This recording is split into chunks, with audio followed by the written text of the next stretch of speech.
Hi, everyone. Welcome to The Open Mind, a lecture and film series that brings together thought leaders at the intersection of science and culture for meaningful and relevant programs about mental health. The Open Mind is proudly sponsored by UCLA's Friends of the Semel Institute for Neuroscience and Human Behavior and the Resnick Neuropsychiatric Hospital Board of Advisors. My name is Vicki Goodman, and today it is my honor to welcome and introduce our featured speaker, Cole Kazdin, four-time Emmy Award-winning television journalist, performer, and author of What's Eating Us? Women, Food, and the Epidemic of Body Anxiety, Fixing Our Messed Up Relations with What We Eat and How We Look. In her new groundbreaking book, Ms. Kazdin blends personal narrative and investigative reporting to reveal that disordered eating is an epidemic crisis killing millions of women. We're also honored to welcome back to the Open Mind for the second time, Dr. George Slavich, professor in the Department of Psychiatry and Biobehavioral Sciences at UCLA, and a leading authority in the conceptualization, assessment, and management of life stress, who will join Ms. Kazdin in conversation. Now, briefly, a little about each speaker. Emmy Award-winning journalist Cole Kazdin has written for Time Magazine, the New York Times, Los Angeles Magazine, the Daily Beast, and more. And she was a regular contributor to Vice.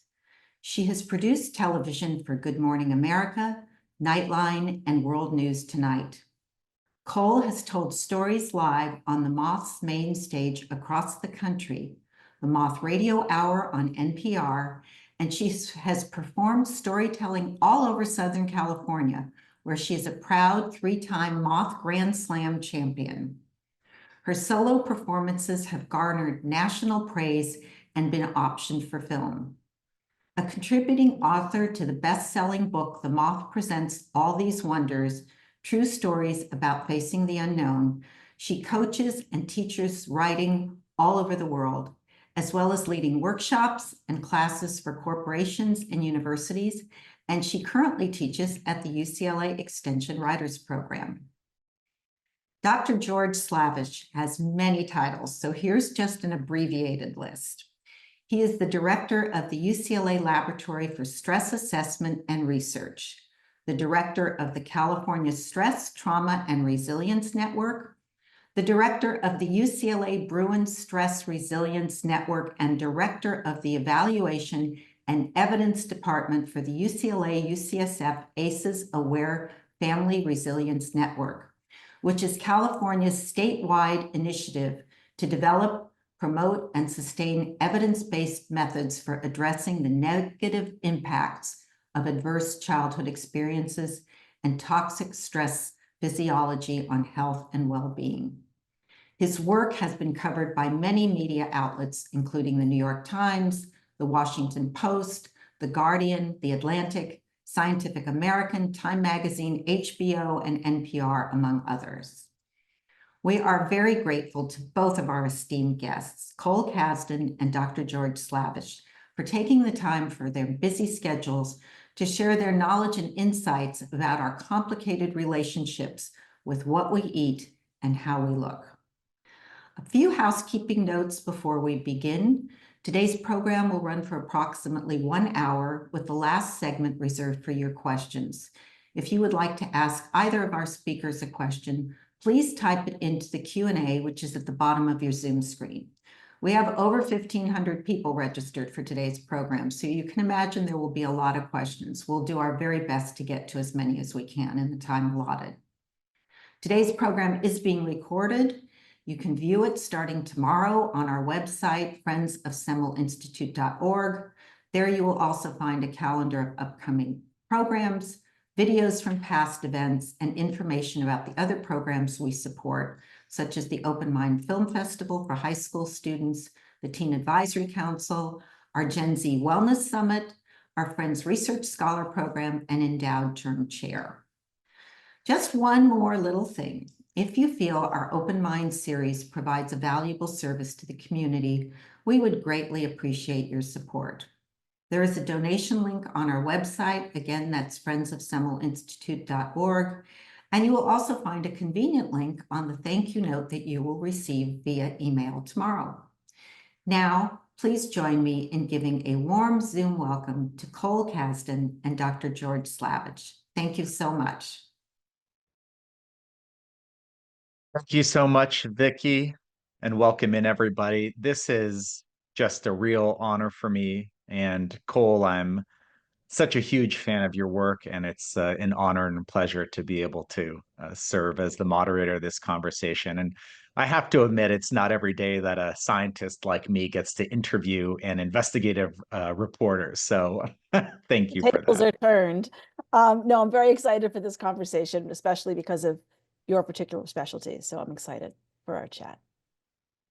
Okay, so mutual admiration aside, let's get to the hard-hitting Let's do it. questions, which is what I imagine you would say to me if I was in the hot seat. So, New York Times bestselling author Emily Oster, who's one of my other favorite writers, said that your book was instrumental in helping her not pass on to her children what she described as messed up 1980s food issues. Mm. And when I look back at my own upbringing, I see so many odd and now we know false claims about what food is. Sugar we were told is fine, fat was bad, Mhm. eating low calorie Oreo cookies was okay because, well, they were low calorie. So I'm wondering, just to start off, when you look back at the past 30 to 40 years, what stands out to you as the main narrative that we've been fed? It's such a good question. And the answer for me is that not so much has changed, but we've renamed a lot of it. So we've swapped out fats and proteins, and it's just sort of like in a rotation. So the word diet now is very out of fashion, but the behaviors are not, because people are still intermittent fasting and giving up certain foods and really having a lot of another food. And so we can really look back at the 80s and all the Snackwell's cookies and say, oh my God, and then go get a green juice and do whatever behaviors that we now perceive as healthy, good for us. Not that green juice is not a great thing, but we are still practicing these behaviors under other names. So I think the very first step is to identify that, which takes a minute. We have to take a step back to identify those behaviors because we're still doing them. Hmm. And I was going to ask then if you think that the drivers of these unhealthy eating behaviors or dietary image, if really the context has changed a lot, or whether or not you think the context is the same, but as you said, the main drivers are still there and constant, and the same unhealthy behaviors are still there and constant. Yeah, I think it's less visible now. So if you were in a child of the 70s or 80s or earlier, you did see a lot of cottage cheese and mom on a diet and the scoop of this and the cantaloupe. And there are certain things, associations we all have that we've seen, right? The healthy plate at a restaurant was actually called that, I think. And it was a scoop of cottage cheese and a piece of cantaloupe and maybe a tuna. I don't know. And so I think we can look back at that and really clearly see what it is. I think now weight and health are so muddled and the words become conflated that now I hear a lot of people talking about getting healthy and eating clean, and they're dieting. We're just no longer calling it that. So in my own work, and when I looked at the research, was really looking at restriction and restrictive behaviors. Hmm. One of the largest studies on eating disorders examined how a history of dieting was one of the greatest risk factors for developing an eating disorder. It didn't mean you were going to, it just was another risk factor. And so if we're no longer calling it dieting, but we're calling it getting healthy, and we can say, but kale is great. That how can you, it is healthy. Kale's great, but is it ruling your life? I get that. One of the things that really, shook me about your book is how early on in life these issues begin. For example, research has shown that children begin internalizing stereotypes about their own body by age 3, and by age 5 already, some start expressing significant concerns about their weight and shape. And if you fast forward just a few years, 40 to 60% of elementary school girls say that they're worried about becoming fat. Mhm. So when you take a 60,000-foot view of this issue, which seems to start very early on, what do you see as some of the main factors driving this phenomenon, and why do you think it starts so early in life? This complex relationship with food and our bodies and our image and what we consume or not, it is so complex. Whether that turns into an eating disorder, we have an added layer of complexity because for many people, eating disorders are brain-based illnesses. But when we start and look at the way we talk about food and the culture at large. If I vow to never speak in any particular way about food around my child, nothing's good or bad, it's all great, whatever attitude I try to sort of force through as I plow through my own issues, um, my child will go to school and be told only one cookie each, and this is healthy and this is not. And a lot of that is not incorrect information, but it lays groundwork for messaging that they're getting hit on all sides, on all Mm. sides. So for the moms and the dads in the Zoom room here, then what's the message in terms of how much control we should feel like we can reasonably have over our children's relationship with food? Given that, as you said, we obviously can't be there for every minute of every day. So what's the right and healthy way to think about that as parents, would you say? Well, we're figuring it out too as parents, right? I mean, we just had Halloween where I had a great struggle with examining my own relationship with restriction and genuinely not wanting my child to eat 10 candy bars at 6:30 in the morning. And also knowing that if I talk about how terrible that all is, when he's a little older, he's going to have a friend and go to that friend's house and eat 20 candy bars there. The research talks about restriction and forbidding food. It's not too debatable as to the impact that has just on our brains when we look at food and search for food. So I'm cool with the candy bars, and I threw 2 out when he wasn't looking, and I left the room and I let him eat a couple, and then we had some eggs, and I felt very muddled, and then I didn't know if that was a success or failure, and then I took a deep breath and thought, our bodies our bodies are filled with microplastics, so 5 little Hershey bars, what's the big deal? And I moved on. But it's constant trial and error, and parents, we blame ourselves or examine ourselves or are critical to ourselves for so many things that I don't want to add anything to that for myself or anyone in the audience who has Right. a relationship with a child. At the same time, without blame, we can gently examine what we model for our kids. So, not even what we're saying to our kids, but the other day I was not hungry and my son ate dinner early because he had to go to bed early. And so I made a little dinner for him and I had a glass of water, was going to sit with him. And he said, he's 4. He said, Mama, are you having water for dinner? And I thought, no, I'm not. I'm going to get something to eat and have a bite of something in front of you. So I overcorrect because of my work. I've done research on eating disorders and wrote a whole book about it. But I think I have to look at, and we all as parents have to look at what we mutter under our breaths about ourselves, what we say about food, what we do with food. If everyone's eating a hamburger and you're the one person taking the bun off and it's for reasons of restriction or because you don't want to eat carbs, everyone sees that whether you talk about it or not. And so it just requires some self-examination, I think, if we're restricting food in any way.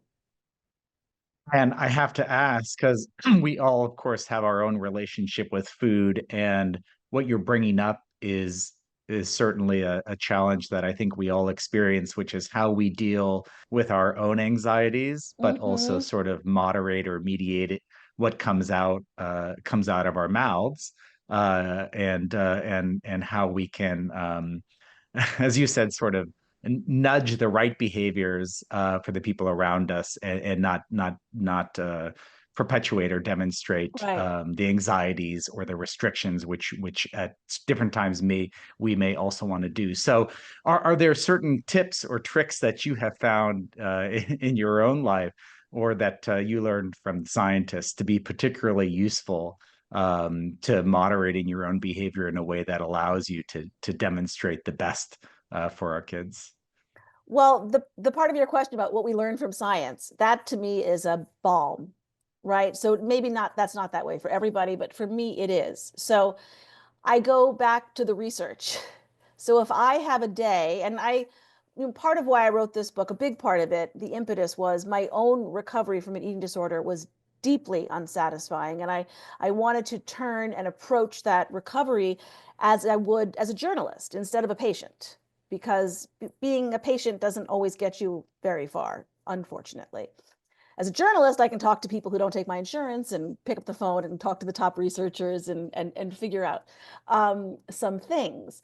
So for me, the research is my comfort. So even though I feel very, very miraculously steady in my own eating disorder recovery from my own history, of course I'm going to have a moment where I wake up and say, what did I eat? Did I exercise? I skipped exercise yesterday. What did I eat yesterday? That was that sort of post gaming that I think many of us do, or maybe just I do it more than other people. And then I can now very quickly jump to the research. Hey, wait a minute. I know that food and exercise, great to think about those things. Movement is great. What's happening in my body right now? Sleep, stress, perimenopause, a bunch of things that haven't even been discovered or named yet, age, all these factors that determine how my body feels, how my body looks, what my body needs. And that very quick list for me helps me. It gets me to hop off a spiral, what maybe 10 years ago would have been a spiral. Thanks, science. And I can go off on my day and know what's really happening in my body and what those contributing factors are. Same for going down a path of stress about it. I know that neurologically, I'm likely very primed for a lot of these things. What are some things I've learned where I can diffuse those stressors, feel on a little more solid ground, and go about my day? And one of the best things that we can do when we are having that kind of moment is to put some food in our mouths.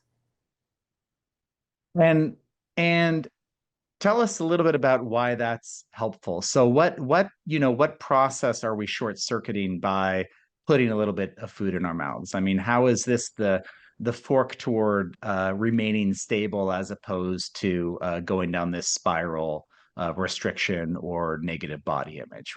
Why does it work? It is so difficult if a person does not feel great about their body to then eat something. It is such a leap because we are told that thinner is healthier, thinner is better, et cetera, et cetera, et cetera, et cetera. But our bodies very often are slumping, are more stressed, are more anxious because we're hungry and we may not always feel hungry. To this day, and this is purely brain misfiring, as I understand it from my own experience, I don't really experience hunger. I've told that to people and they say, oh, I wish that were me. No, I sometimes have to set timers, make sure I'm eating every 3 to 4 hours. Because what happens to me is instead of hungry, I get impatient or I feel more stress. And very often when I speak to other women, people I've interviewed for the book, even if they do experience hunger, whatever their thing is, the symptoms of the eating disorder often arise after a period of restriction. So the best thing that we can do for our brains is to eat. Thank you for that, because I do feel like also one thing that's changed over the past 30 to 40 years is messaging around whether snacking is good or bad. whether waking up and eating the first thing in the morning is good or bad, whether you should really have 3 meals a day, was it good or bad? So you stay satiated, but then there's a potential to overeat. In your research, what do you feel like is the current state of science around all of these topics that have feel like the medical recommendations have changed around snacking and breakfast is good or bad and eating late at night? What have you found in your work? We need to eat. I mean, and we as most human beings, right? Everyone's different. I want to acknowledge that every individual is different. Everyone has different history, different food access, but we do need to fuel our bodies every 3 to 4 hours. And a lot of this is about our brains. I want to have the statistic perfect, and I want to go on record that I don't. But does our brain consume 20% of our calories? There's some statistic like that. And if you have a strained relationship with food, exercise, and you think, wait, this whole time my brain's been using all those calories, but Right, I right. haven't flexed a muscle. We really need food to function. And we have to really get down to that very primitive, basic idea, because we are very, as a society, consumed with number of calories. I think most, I speak for women because that's my lived experience. So because I know these issues all affect men too. But most women know the number 1,200 calories a day. Where did we who did we get that from? Probably Weight Watchers in 1985. But you have these numbers that don't reflect what your body actually needs. And when you see recommendations, an active woman should probably have at least 2,200 calories a day, 2,400 calories a day. Many of us may think I can do it in 1,200. Right. And to your point, this is of course not a one size fits all, even though that's often Very much how so. it's described. So it depends on each person's own activity levels and metabolism, yada yada. And on to that point, there are many, many women I met who meet all the diagnostic criteria for anorexia, except they are not underweight Uh-huh. by medically. And so they are starving themselves. They are not eating. They are doing every single hallmark diagnostically of anorexia nervosa, but because they have not met that quote weight requirement for diagnosis, they are never diagnosed. Or they're told you're fine because at least you're not at this incredibly low weight. There's an example of someone who, would probably be in a larger body if they weren't doing those behaviors, or maybe not. But that extreme restriction to their individual body is not getting them to that place where they're even able to access treatment. I feel like I would know your answer on this, but I'm sure a lot of listeners are wondering, in a lot of other medical contexts, you wouldn't necessarily seek out treatment unless you met a particular diagnosis, right? You're not going to go for chemotherapy unless you have a formal cancer diagnosis or something along these lines. So what's the right way to think about getting help when you may not meet full criteria, but of course you're still under distress, and for all intents purposes, it's something that you wish you were better at, or something that you feel like you need help on. When do we know when we need help with something, even if we don't meet the diagnostic criteria? How do we think about that? This is such a tough one because there are no great screening tools for eating disorders. They do exist. There's one that has 20 questions, another that has 7. There's no standardized screening tool, and there's no standard of care for eating disorders. So it's a big risk to even begin. Oh, I think I have this behavior. These behaviors are ruling my life. And then you're kind of jumping into an abyss of care because you don't know what you're going to get. There's some evidence-based treatment that can really help people, and there's a lot of harmful, well-meaning, but very harmful treatment. So that's the kind of position where you're really tricky to go from. I think if a person is somewhere on that spectrum where it's running their lives a little bit and they have that awareness of it, then that's enough. That's the Hmm. screening tool. Hmm. No one diagnosed me with an eating disorder.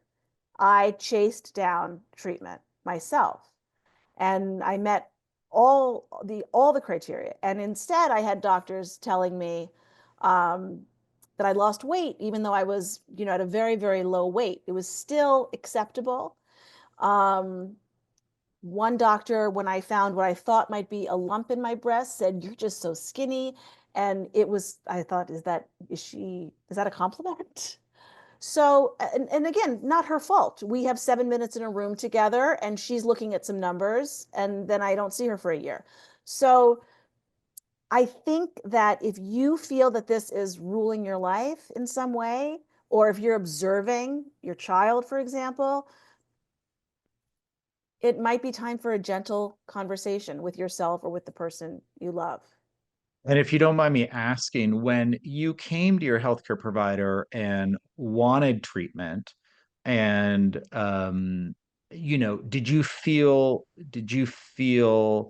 like that request was taken seriously? And if you didn't, uh, as sometimes we need to be our own best advocates, how did you go about that, and what can we keep in mind as a way to try to be our own best advocate in that situation where you really feel like it's distressing to you, but you're Mm-hmm. not really hearing that it's a problem from the other end? Right. And this is in part why I wrote the book, to do all this research and then kind of hand someone the roadmap for this, because it is so difficult.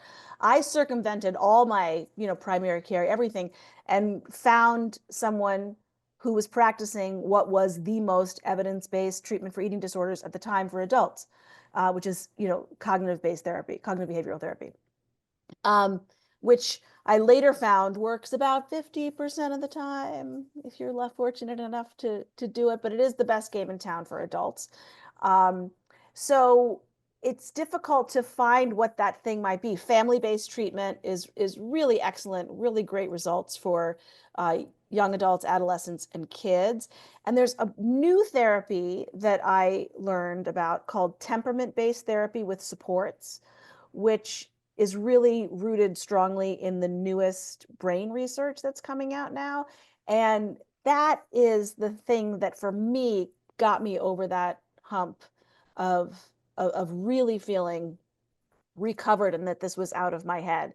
But I also think if you're in immediate crisis, it's a medical issue where you need to restore your weight. There may be other health problems that come up, and that kind of comes before anything else. And being in California, we can't ignore the role that big tech might be playing on this topic, and perhaps more specifically, whether we consider social media as a main driver of this problem. On the other hand, nowadays, social media is also a source where people can find out what works and what doesn't work, and maybe get different treatment options. So, what's the right way to think about sort of the pros and cons of social media as both a contributor to the problem, but also a source of where many of us have been starting to get information around what works for whom? How do you think about it in this context? Yeah, social media does a lot of harm. Obviously, these disorders far predate social media, right? But social media, I don't think there's maybe 1 in 100 times I've gotten off social media and thought, gee, I feel better. So I think in general, it's not very helpful. I do feel though, if you are in a marginalized group, especially if you are in a rural area, if you are in a specific group where, say you are someone in a larger body with anorexia, or if you're queer and you have an eating disorder, you might be more likely to reach out to a specific group that can help or support your marginalized group via social media. And that is actually a pretty wonderful thing about social media. The Mm. body liberation movements, body positivity movements are all have space on social media. And so you can find that there. But I want, just while I have you here, to talk about social safety. Can I ask you about that? Of Because course, of because I course. think that to me, I think is the big missing piece, especially in a country. The US does not have a standard of care for eating disorders. Some other places do. Um, But I found community to be a big, big support for any sort of eating disorder recovery. And that temperament-based therapy with supports, that new therapy that I really have a lot of hope about, supports is built right in. And they actually have you bring a support person to the therapy. It doesn't have to be, it can be a spouse, it can be clergy, it does, your best friend from your knitting group. They don't have to have had any sort of eating disorder, but support is the thing they build in to the therapy. So I wanted to ask you about looking at eating disorders through that lens of social safety. The idea behind social safety, for those who don't know, is just the idea that people are motivated over the course of evolution to really establish and maintain warm and supportive and predictable social bonds. And what I personally found when treating patients with eating disorders was the opposite, namely that the family environments of these patients were not always unconditionally supportive or predictable. Rather, sometimes there was evidence of individuals in the environment being critical or maybe an unpredictable or traumatic experience. And so one way to think about it was that, one of the risk factors for developing an eating disorder was the lack of sort of a warm, socially supportive, predictable, dependable family unit. Certainly not all of the time, but it was helpful for promoting resilience. And the other thing that I heard a lot from patients is a feeling of unsafety in people's own bodies.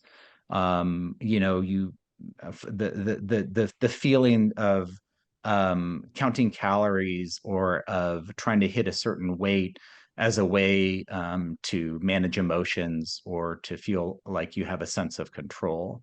And so some patients just felt like they were in a perpetual fight to glom onto whatever sense of control that they could. And of course, this is one theory about what eating disorders are all about, which is of course hard to disprove. But I don't think we can underestimate the importance of having a socially safe environment for healthy development and emotion regulation. It's so interesting that you talk about that. The safety issue is interesting to me when I spoke with women of color struggling with eating disorders, which is a very neglected population, both in the research and in diagnosis and treatment. They talked a lot about stress and trauma and the eating disorder being, one woman put it, a release of the trauma valve. And that was her way of coping with trauma, whether it was a traumatic event or everyday racism. But most women of color I spoke with mentioned that as the eating disorder being a release of the trauma valve, as one of them put it. Yeah, and I can certainly understand in hearing patients talk about their eating disorder experience and why they engage in the behaviors. In the first moment, patients often describe some sense of relief or catharsis from engaging in the behavior. Of course, soon after that, it's not uncommon to hear feelings of humiliation or shame. But in the first moment, as you hear in some other psychopathologies as well, this feeling of catharsis or feeling better in the moment. But what you bring up is also really another important question, which is just that oftentimes the eating disorder experience and the recovery experience can feel very unlonely and unsafe. Other people not really understanding what you're going through, or understanding the same way that you do kind of the challenges accompanying doing normal things like going out to a loud restaurant and having a lot of different options and having to eat in front of other people, which of course, if you don't have body image issues or an eating disorder, may come relatively easy, but not for somebody who thinks 2 times or 3 times or 10 times about calorie decisions or food options. And it is, the shame is so much a part of it. And that's, you feel very isolated, very alone. It's embarrassing. It's embarrassing that that's what you're doing. And I think for me, again, I I keep mentioning the brain research because I love it so much. The science around eating disorders was very liberating for me. It took a lot of the shame away. You got an issue with me, my body, talk to my brain. I don't know. I just work here, you know? I think that when you look at it that way, for me, it helped the shame. And I thought, gee, if other people could know this too, and maybe feel less alone, that we all are, you know, struggling over this same issue. And it's not our fault. Like there's culture, there's family, there's genetics, a lot of stuff, 10 things, you know, and probably 10 more that haven't been discovered yet. But it takes the pressure off you. It takes the pressure off your parents. It takes, well, if it's genetic, not really. It's still there. No. But but it releases some of that as you go into recovery. Right. And I would say it's really no surprise that we have shame and humiliation around eating disorder or body image, just like we do around other psychiatric disorders, because basically this is what the Western medical system has imposed on us. And not just that, but policy and in social and cultural issues. I mean, we're embedded in social worlds that are filled with negative messages around the body. And also, the social world is not particularly supportive of getting better. I mean, weight discrimination is still legal. You can get fired Yes. for being overweight. So this whole idea that the shame and humiliation is coming from nowhere is actually not really true. I mean, there are plenty of rules and regulations and social norms around what is acceptable and what is not acceptable that is really not in favor of owning these issues as they sort of are really show up in our lives. The weight discrimination, I'm so glad you brought that up because that is one of those invisible, not invisible parts where if you happen to be a person in a larger body and you're staring down an airport seat, an airplane seat, or can't find a sweater in your size, like you are being told on, you know, multiple times a day, every day, that you need to do something about this. And the weight discrimination issue, I think that was not something I really fully understood or knew about until I started researching the book. Right. And that's huge. That's huge. I wanted to ask you one question also about eating disorder treatment, because this is really a context where social embeddedness and community, it appeared to me to cut both ways. So I worked in a residential eating disorder clinic for several years, and this was for young adults, 13 to 23 with anorexia and bulimia. And on the one hand, before they had entered treatment, they felt very alone. They didn't really have anybody around them that understood what they went through. Not, you know, they didn't have a community of peers that they could describe and sort of share practical tips around how to deal with it, either from an emotion regulation side or just a practical manner. So coming into a community as a residential treatment facility was actually very good. On the other hand, it's also a context where you get to learn all the bad behaviors, Yeah. and in particularly in eating disorders, right? You can learn new ways to restrict, or new ways to game the system, or new ways to sort of, no pun intended, sort of have your cake and eat it too, right? So, you know, I guess what I'm trying to say is that being in community in the context of eating disorders or body image is not always therapeutic. So, you know, for how do we think about that, and really how can we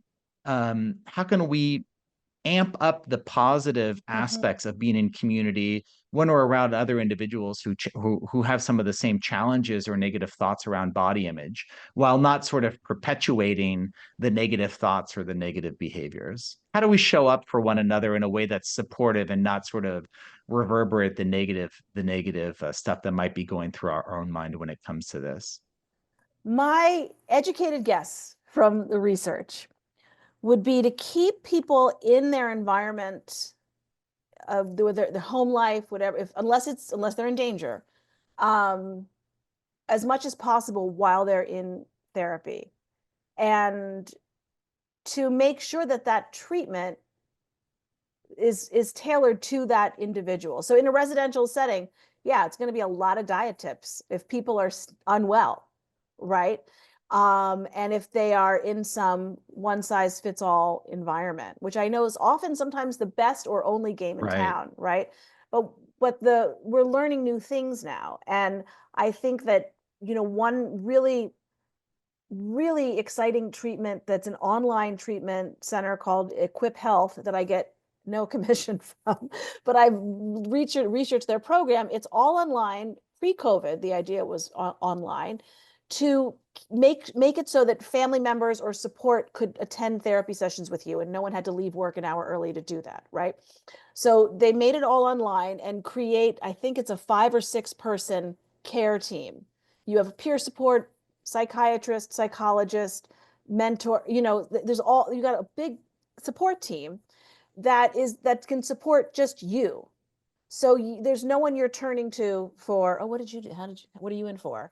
And then maybe I think later when a person is past that acute phase, then to have community of other people at that same place where you are, which are people wanting and hoping to get better, really, not wanting to hoping to get better at the beginning. And as I asked my therapist probably every session 5 times, am I going to gain weight if I do this? If I come back next week, am I going to gain weight? Am I going to gain weight?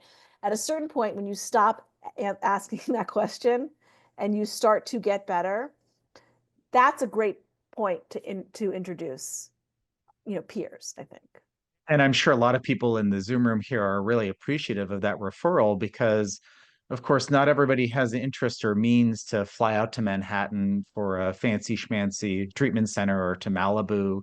I mean, there are lots of challenges with accessibility and scalability and mental health treatment in general, but this is a case where you actually, in many cases, need high quality care, but it's very difficult to access it. So Yeah. I just wanted to ask one last question, which is that if folks in the room, just came away with one takeaway message from the book, and and what would that be from your perspective? Really what the most important thing that you learned that you really wish everybody took away from the book?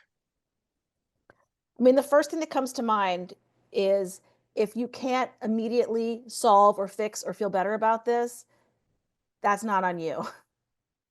That's not you. And knowing that, I think, is a great first step to then go forward in gathering information to healing ourselves. Amen. Thank you so much, Cole. Thank you, George. This is fantastic. And I want to thank you both. This was really an enlightening conversation. And, women have very complicated relationships with food and body image. And your book gives so many valuable tips about research and how we can reframe this conversation, how we can reframe how we look at food and how we view our bodies. So thank you both. Thank you. We have a lot of questions, but I'd like to start with one. We are living in the age of Ozempic and all the similar drugs. And many of us have friends who have dieted all their lives and been unsuccessful, and suddenly they are half the size. Can you comment on these drugs and how you feel that this is affecting people and their dieting and their view on food? And Sure. Well, first I'll only speak on people who are taking these drugs for only weight loss. I don't want to address people who are taking these, for type 2 diabetes or anything else. So that's an important distinction that I just want to start off with. I've spoken to many people who have taken these drugs and said they feel free. They finally feel free. And I empathize deeply with that and understand that. I really, really, really do. But losing weight does not address any psychological issues around that. And so the stress, the if you are struggling with anxiety, mental illness, anything connected to your weight, if you're struggling with any sort of degree of disordered eating, and I'll add here that there is an entire classification of eating disorders that is basically all the other ones, right? There's anorexia, bulimia, all these eating disorders, and then there's other specified feeding and eating disorders, so that people can still get maybe health insurance coverage. This is in the DSM-5, other ones, right? So you could have one of those other ones, and you may not have an eating disorder at all. You may just have, as I say in the book, the messed up relationship with food. Weight loss drugs aren't going to solve any of that. They're not going to help you with that. And of course, we don't know what 20 years of these looks like. So we just have to tread gently and lightly with those, in my view, if you're taking it just for the purposes of weight loss. Thank you, Cole. George, did you want to add anything to that? No, I would say that the medications in the eating disorder context are similar to anxiety or depression, which is that you can regulate the nervous system or the brain. But just as Cole said, if you want to understand, let's say, the core root of the problem, or learn strategies to keep you resilient going forward, that the medication alone won't solve the other contextual issues that might be drivers of your risks. So yeah, I would fully agree. Thank you both. We have a question here that I think really points out the seriousness of eating disorders and how they can really be lethal. This question says, my sister died at 51 years of age of a lifelong eating disorder. She maintained a weight below 70 pounds for many years before she eventually succumbed. She received excellent general therapy and targeted therapy over many years. Her family loved her completely. Why couldn't she be saved? So sad. I'm so sorry So sad. for the loss of the person who asked this question. I can't speak to the specific scenario so I don't want to speak specifically to answer the why. So I will say more generally that we need a standard of care. We need a standard of care in this country. It's urgent. It's urgent. I've seen some articles recently on palliative care for people suffering with, really enduring anorexia. But we need a standard of care. We need a standard of care. And we don't have one. We don't have one. I mean, if you broke your arm and went to the emergency room and you talked in a circle and did watercolors, that would feel nice, or wouldn't if you had a broken arm. It would just hurt so much. But you could sue that hospital that did that, right? So eating disorder care in this country is primarily for profit, almost exclusively for profit, without a standard of care. It's killing people. Now, I'm not saying that's why this person's sister passed. I'm speaking more generally because I don't want to be glib about that. It is so painful to watch someone you love with this. Painful, that we need a better word, because it's so tragic. It is so tragic, and it's complex. These are complex illnesses. These are complex illnesses, and there's research that was not known 10 years ago that is known now, and the pace of research is glacial because it is not prioritized in this country. And I would just follow up on that and say that we don't really have a primary care or even a specialty care system that catches these issues early enough before they really progress to the point at which it becomes much harder to reverse whatever the pathology is. And in the case of eating disorders, something that might just start with the way that you think about your body, if it goes on for long enough, it then turns into actually a physiological condition, because of course the pathology involves calorie restriction in some cases, which changes the physiology of your brain. So I think also, to Cole's point, we need standards of care and assessment protocols in primary and specialty care that catch these issues and put them on healthcare providers' radars when it's still early enough that the issues can be modified before they become more severe. And I know we have questions, but I have to say on the research piece of this also, because this question just really guts me. I went to some of the top eating disorder researchers in the world, guns blazing. Why isn't this, come on, why isn't this fixed? Why don't you? And they would say, we know, we wish we feel the same way. And they'd come right back at me. They are frustrated that they can't get funding. They are frustrated that they see research being done in Sweden. They're partnering with them to try to get it over here. They are angry. They are frustrated as hell that they can't get the research they need to do so that they can develop better treatments. You know, in addition to maybe many people have a brain predisposition that sort of sets the stage for eating disorders. It's not a gene. It doesn't mean you're going to have one. It sets the stage. Many people develop eating disorders from that. Many people don't have that predisposition, and there's a traumatic event, or parents get divorced, someone dies, all of a sudden they immediately have an eating disorder. People are trying to figure out why. The most brilliant minds are desperately trying to catch up with this with $2 in their pockets. Well, I sincerely hope that changes, because, correct me if I'm wrong, but I believe that eating disorders has the highest mortality rate of any mental illness. Mm-hmm.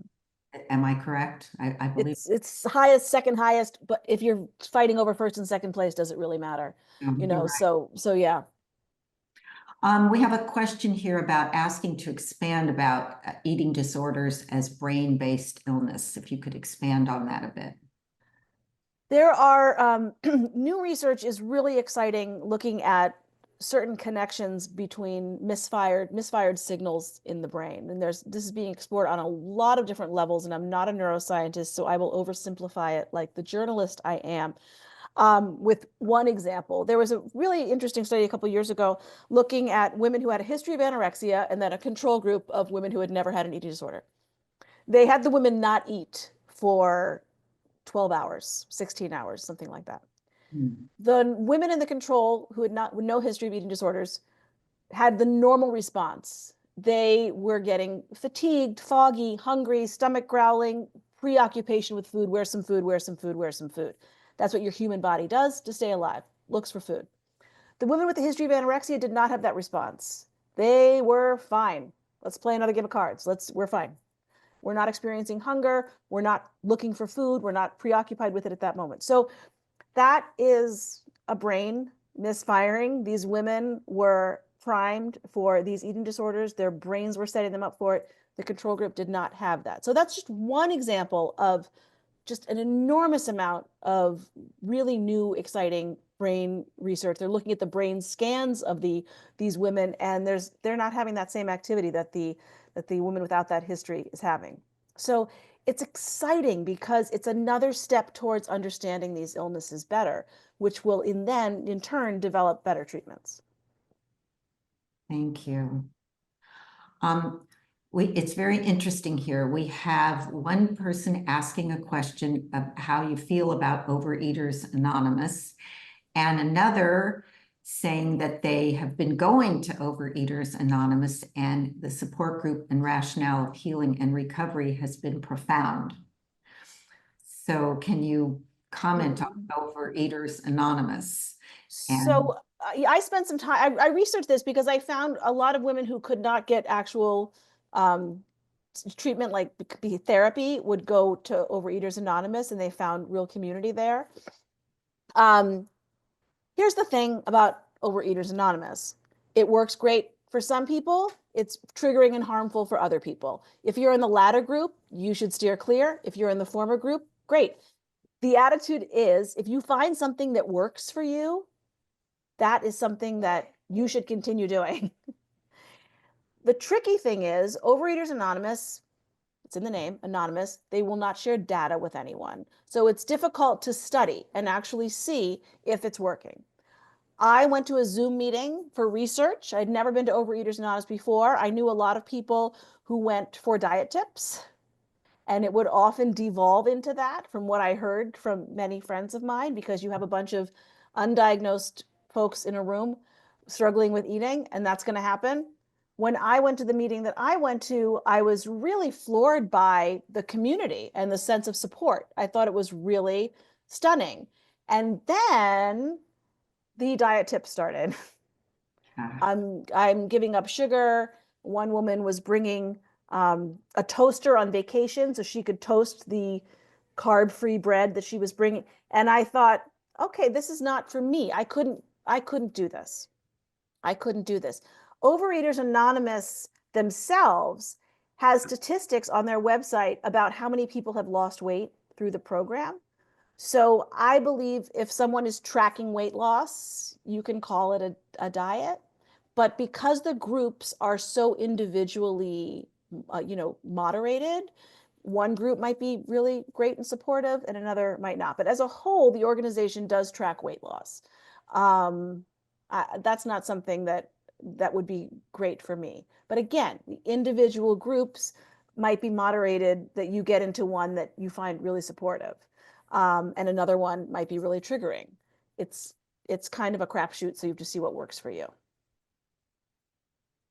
We have another question here. I have been a recovering anorexic for almost 40 years. I haven't completely stopped counting calories. Does this ever go away?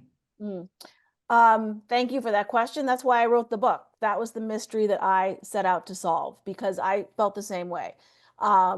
Am I running because of the eating disorder, or do I want to go for a run? Who wants to go for a run? It must be the eating disorder. Why am I having this salad? Why am I doing right? I was constantly second guessing. I could not get out of my head. I was recovered in terms of no longer practicing the behaviors, but I wasn't really recovered. Another reason we might not feel recovered is because no one's really defined recovery, or rather, everyone defines it differently. For some, it means you've restored weight. For others, define it as no longer doing the behaviors. What are there psychological definitions of it? Sometimes. How can you measure preoccupation? So recovery itself is not well defined. It's kind of like, if you know, you know, which is not very scientific. But you do know if you're in that body, you know. And this person who asked the question knows. So it is possible. It really, really is. And I think that, one hack, and I say this after just years of research on this, so it might only be a hack for me, is that I counter the thoughts with who's making money off of them, because that makes me mad. Always follow the money. And that sometimes works for me. If I'm feeling terrible about myself, I will say, who's making money off of this one.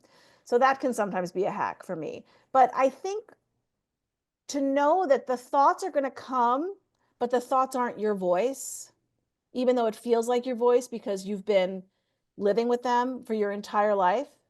So you hear that inner voice, and if you can remind yourself that's not your voice, that I find that helpful for me too.